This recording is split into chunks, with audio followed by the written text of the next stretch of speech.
Self-approval. That's a very challenging area. Now, why is that challenging? Ladies and gentlemen, that's where most people get stuck, in the area of self-approval. That's a stage that a lot of people get there, and they never move out of that area. Why? Well, for a variety of reasons. Many things can contribute to our not approving our dreams, our not feeling good enough. A lot of things can contribute to that. Many of us never live up to our potential or don't approve ourselves because we never had anybody to believe in us. Looking at some of the things that keep us from approving ourselves, that we've all done some things that we don't feel good about. Things that if we had to do those things over again, we would not do those things, or we would do things differently. So part of what we must do in order to begin to move into your greatness, you got to remove a major energy block, and that is dealing with the issue of forgiveness. People that have hurt you, someone who's done you wrong. Make a list, and things that you have done that you feel bad about, that you regret. Make a list. You know, maybe a time when you weren't a good father or a good mother or a good brother or sister, or you were a bad child, or you didn't do a good job, or you lied, or you were dishonest, or you stole.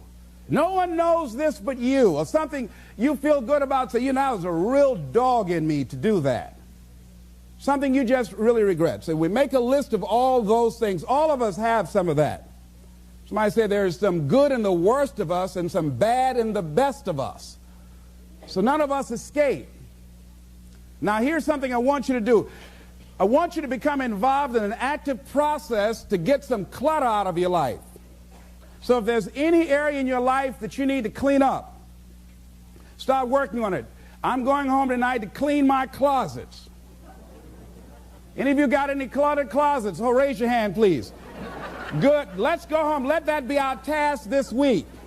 See, the first law of the universe is order. Go home and clean the closet out. Get the clutter out. Start letting some of this junk go to make some room for something else. Do that with people. There's some people who's cluttering up your life. They serve no purpose whatsoever. They're just holding and occupying a space that somebody useful, positive, nurturing, and contributing could be holding that space. You don't even have time to look to see what else is out there because you all have all of these people surrounding you that's not enabling you to grow. So look at what is it I need to get out of my life. Just start cleaning this stuff out. Getting the drawers together, your dresser drawer, just getting stuff together. Just get them together. Maybe your car. I got to clean my car too. Got a lot of stuff in there. I live in my car. You know, can't put anything in my trunk. I got all kind of little things back there. 2 of my children back there in the trunk, you know. Everything, stuff everywhere. So I say, hey, let me just get this together. See, whatever you have in your environment is a reflection of your consciousness. So you got all that chaos there. That represents some disorganized, cluttered section of your mind. So let's get all that out of there, all right? Work to get that out, clean that up. Anybody that you feel very strongly about, have some negative feelings about, let's look at some good reasons to forgive them. Number one, you must try and see what has happened or see things from that other person's point of view. Let's look at it from their point of view. That's one area. That's number one. Then number two, holding a grudge hurts you. It doesn't hurt them. So just for good health and peace of mind, let it go. Any feeling of resentment or anger or hatred is called to me the load of bitterness within. Every thought that we entertain produces a chemical in our brain that impacts the body's immune system. And besides, this person you're hating, they probably are not even aware of it. If someplace having a good time, don't even know you're really hating them. You've turned up the steam, gone from dislike to hate, intense hate. And here you are killing yourself, making yourself vulnerable to various types of illnesses, putting yourself in bad health. And I say that person is not worth your sacrificing your health or 1 minute of peace of mind. 1 minute of anger robs you of 60 seconds of happiness. So decide it doesn't matter. Let it go and experience the dignity and the magnanimous sense of character of being big enough to move on and get on with your life. letting it go so you can grow. Next step. Lack of self-acceptance. How does it show up? How does it manifest itself? See, all of us have greatness within us.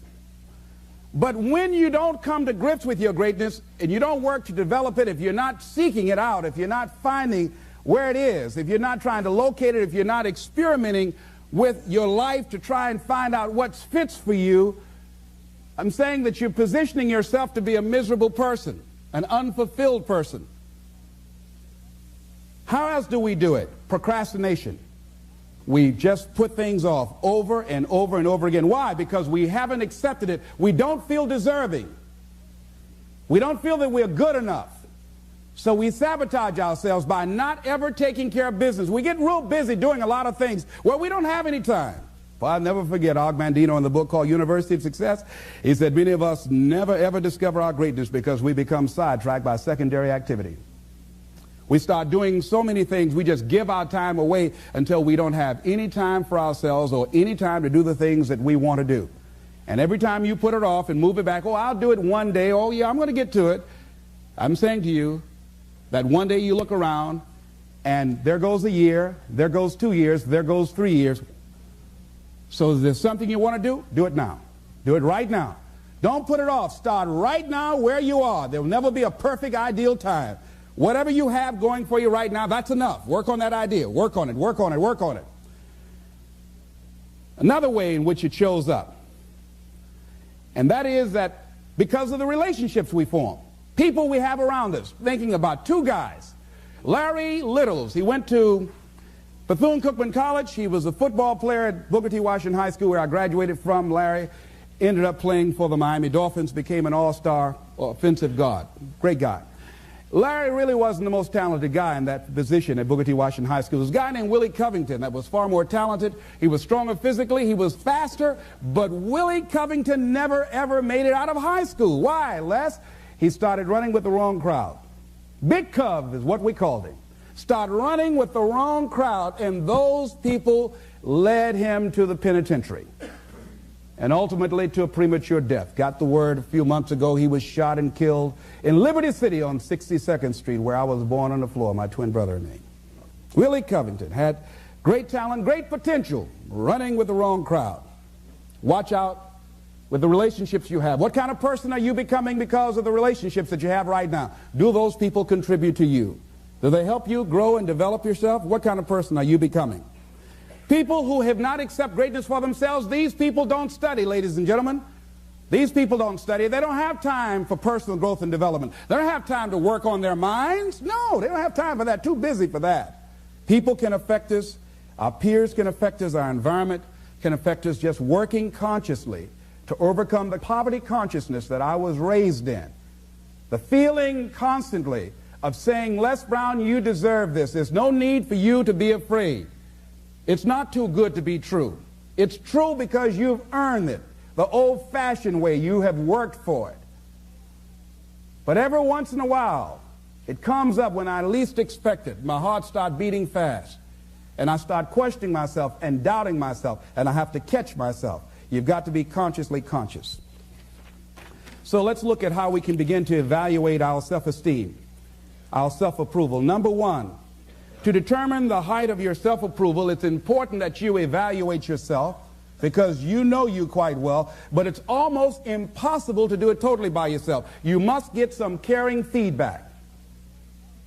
Find somebody close enough to you that has observed you or been around you that you value their opinion, and ask them, how do they see you? How do they rate you in terms of your self-esteem? And then compare what you have with what they say. See, there are things many times that people can see in us that we can't see because it's a blind spot. If I were to be talking to you and my breath is offensive and you don't tell me, and then I go around, not only do you know, everybody else around here knows. And then when I'm walking toward people, they say, oh, Les, I'll be right back, you know. And I don't know why people say, well, Les, we thought we wanted you to come to the party, but you can't come. Now, all you had to do just tell me, say, Les, you need to gargle with some ammonia or something, you know? Have you ever smelled someone's breath and didn't tell them, raise your hand if you don't know? So we all have those blind spots. We have those areas of our lives that we need to get some caring feedback. We need some coaching. We need someone to let us know that. And now, why don't people just volunteer that? One, they don't want to hurt your feelings. One, they don't want to embarrass you. But see, there are some people you know they don't want to hear it. They're going to argue with you. They're going to become defensive. If you're one of those people, just decide to shut up and listen. Next thing is a good barometer to check out how you feel about yourself is how well you handle compliments. When someone pays you a compliment, can you handle it well? Lady was coming down the hall, and the lady said, "Oh, what a beautiful dress you have." "Oh, it's nothing. I caught it on sale." Nothing. No, I didn't ask you, did you get that on sale? I just said it's a beautiful dress. Can you handle compliments well? That's a good barometer about your self-esteem. Can you handle criticism well? Can you give criticism? Next thing is, what are your expectations? What do you expect to get from life? What do you expect to get from your business? What do you expect to get from your relationships? What is your ideal day? What is it that you expect from this experience, this trip, this journey that you're involved in? People that have a strong sense of self-approval, they have high expectations for themselves and from life and from others. See, a lot of people don't expect much from life. So they don't shoot for much. They're not preparing for much. A lot of people are just showing up in life. A lot of people just get up in the morning and they go through the day, they go to the job just to pull a check down, watching the clock coming in. So you want to be a different kind of person as you forward your life. You want to get something out of this. If you're going to do it, it's worth your time, your energy. You've got some expectations from this. I do not let people waste my time. Someone want to meet with me, excuse me, what is this dealing with? I want to get to the bottom line. Because if it does not measure up to my expectations, I'm not going to invest my time. I don't have the luxury to waste time. I'm expecting some great things from life. And so I have to spend some time working on myself and developing myself. So examine your expectations versus your wishes. Some people wish they could do better, but some people expect to do better. Where are you on that? Next thing, let's look at what are the things we can do to increase our self-approval, our self-appreciation, our self-acceptance. Here's number one, love yourself. Make caring for you the highest priority in your life.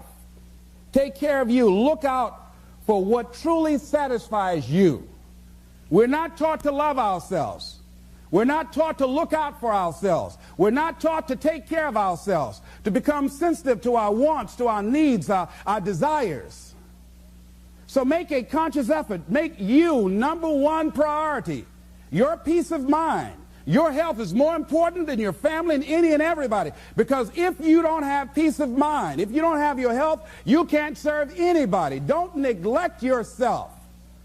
A lot of us, and particularly ladies, have been groomed to be sacrificial lambs, putting their dreams on the back burner in deference to their children's dreams or their husband's dreams or their family's dreams, and forget about themselves, and then become resentful and angry and bitter.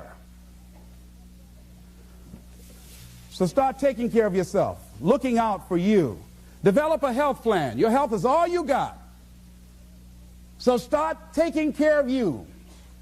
Eating nutritious meals, willing to exercise your body, taking care of this body, loving yourself. So do some good stuff for yourself on purpose. Take some time out for you. I have some good things I do for me. One of the things I enjoy that I do, I take spiritual baths. My assistant introduced me to someone called Sister Sarah, who gave me my first spiritual bath. I never heard of this before. She told me about it, and I said, come on, Regina, spiritual bath. And Sue, my secretary's husband, named Larry, he said, a spiritual bath for $50, I'll give you a spiritual shower. But I play soft music. I've taped some of my favorite music. I burn a candle, and I have different oils that I put in the tub of hot water, and I have flowers that I picked And I saw Coming to America, Eddie Murphy. They were sprinkling little flowers on the ground. So it gives me a feeling of royalty. So I sprinkle these flowers in the water and I soak. I like doing that. And I soak, and sometimes I read or just relax and enjoy the music and just cool out. That's my time for me. Put the answering service on and just block out some time for me. I'm into meditation. I've been working and exercising now, just doing some things for me, taking care of myself mentally, emotionally, and spiritually, and physically. You can't develop and manifest your greatness. You can't be a high achiever if you don't feel good. You don't take care of yourself. So I'm taking care of me. And then you know what? It takes the edge off your life. It helps you to manage things rather than allowing them to manage you. Gives you more personal power to deal with stuff. Take care of you. Now here's something else I suggest for you. Become aware of what your needs are and develop compassion toward yourself despite your human defects. Develop compassion for yourself despite your human defects. You will never be perfect. Hello. You will never be perfect. You're human. You've made a lot of mistakes. You've done a lot of dumb, stupid things. Guess what? You're not through yet. You're going to do some more. Hurry up and get it over with. It's all right.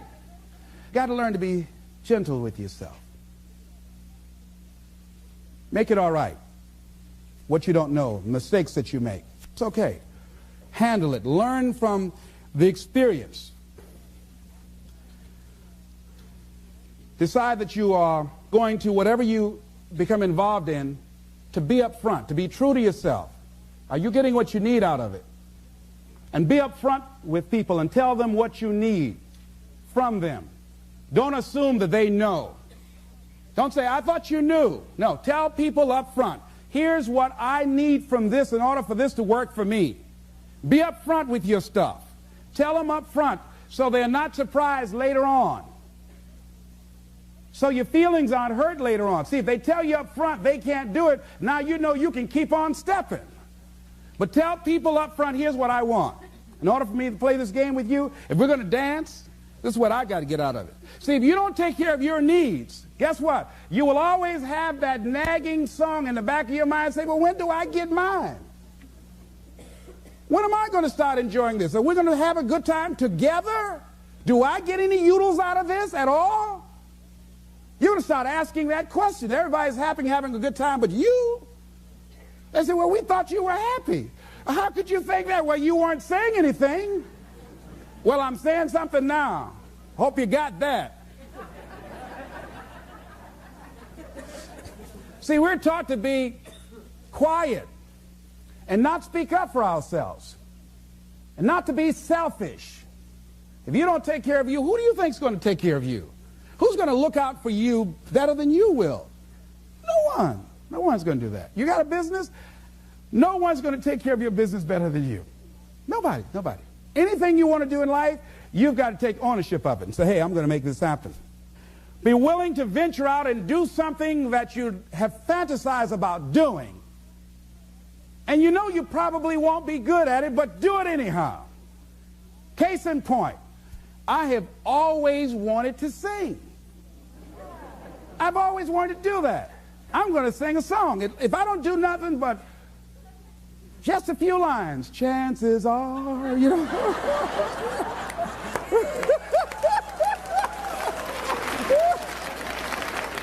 Now, I might not be a Luther Vandross, you know, or an Andy Williams, you know, but it might be a little Perry Como up in there, a little Mathis and Nat King Cole. Next thing is avoid people and situations that upset you. Hello? See, there are some people that know just how to push your button. They know just what to say. So, you know what? I don't even deal with them. I just avoid, excuse me. Hey, I want to talk about something. I understand, excuse me. I'll be right back. Now, you might call that cowardly. But I'm not going to expend any energy arguing with anybody. Life is too short, ladies and gentlemen, and unpredictable. I don't want to spend my time arguing with anybody, so I avoid situations that will get me upset. I don't argue with people. I avoid things. I don't look at movies that frighten me. Last frightening movie I saw was The Exorcist. I never saw another one after that. I never forget going home. At that time I was married and I was blowing the horn, going up into the driveway. I said, "Open the door."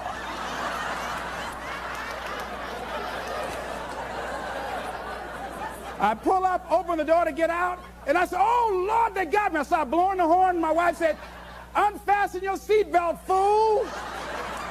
I said, "Oh, all right."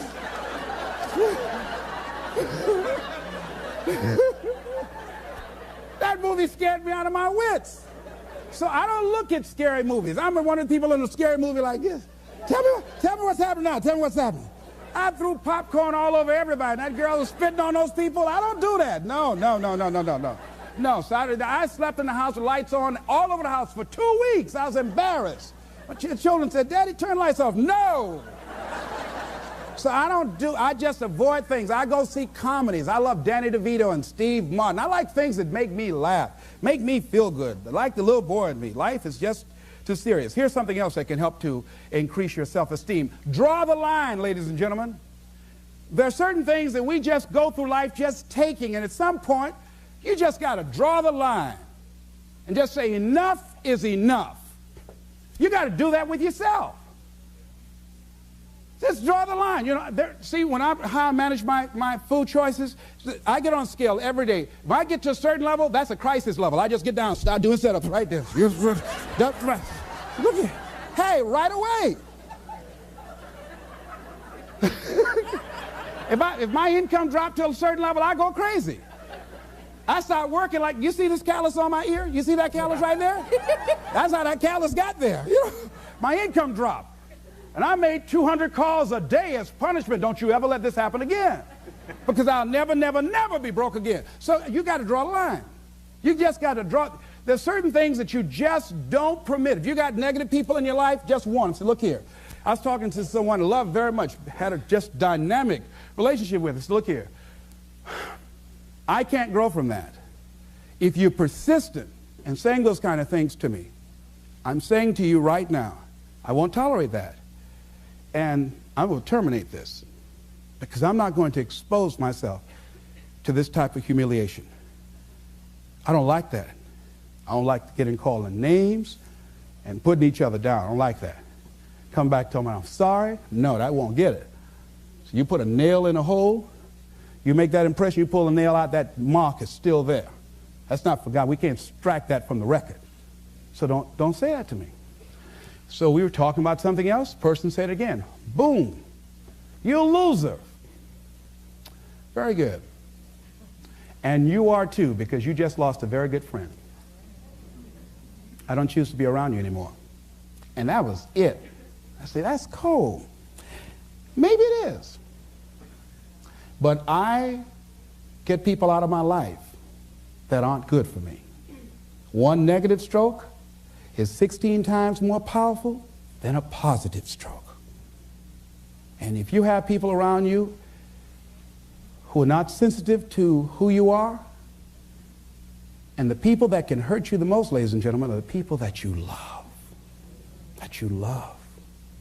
They're the ones that you're vulnerable to. They're the ones that can get to you. And if they're insensitive, I don't care who they are.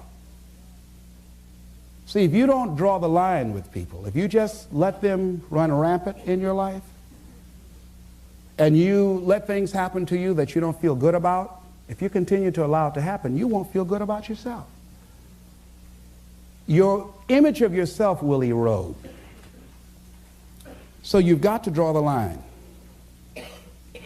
In the conditions that you find yourself in, here's a jarring question.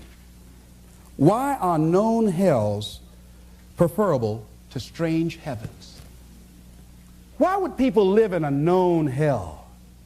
Why do people just go to a job where they're miserable, day in and day out? Why do people stay together and they're miserable, sleeping in separate rooms? or arguing, or the only thing they have in common is paying the bills. Don't talk, don't communicate, don't share anything together. Day in and day out, as short and unpredictable that life is, being mean to each other. Why do people do that? Known hells are preferable to strange heavens because it's familiar. See, life is rough, ladies and gentlemen. It's rough, and it's scary. It's scary growing. It's scary taking a chance. It's scary acting on your intuition, on your guts. It's scary. It's frightening. There are people that's tolerating things right now, and they're immobilized by fear. They can see the hammer coming, and they're afraid to even move because it's scary.